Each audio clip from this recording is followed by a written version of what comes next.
বর্তমানে ফেসবুকে অনেকেই সফল হতে চায়, কিন্তু ফেসবুকে সফল হতে গেলে অনেক মাধ্যম আছে।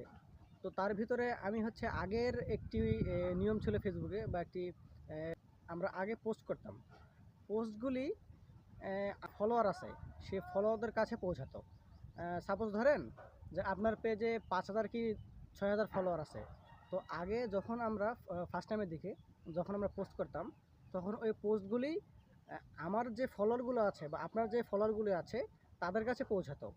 কিন্তু গত 2-1 বছর যাবত একটি নিয়ম হয়েছিল, মানে ফেসবুক থেকে একটি নিয়ম করেছিল যে তাদের ইচ্ছা মতো তারা হয়তো এই আপনার পোস্টটা 200 জন বা 2,000 জন বা 2 লাখ জন, যেটা ধরেন না কেন সামথিং, তাদের কাছে ইচ্ছা মতো পৌঁছাতো।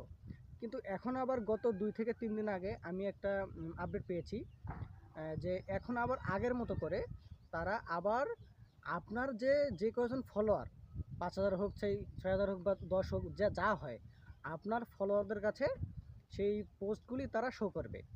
এতে করে অবশ্য অনেক মানে যারা হচ্ছে ভালো ভালো ভিডিও করে বা যারা কন্টেন্ট ক্রিয়েটর হতে চায়, আমি মনে করি এটা ভালো। তাহলে যে আপনার আমার যে ফলোয়ার বা আপনার যে ফলোয়ারগুলো আছে তাদের সামনে সেই পোস্টগুলো যাবে এবং এতে করে সম্ভাবনাটা আরও বাড়ে। তো এটাই ছিল আজকের আপডেট। সবাইকে ধন্যবাদ।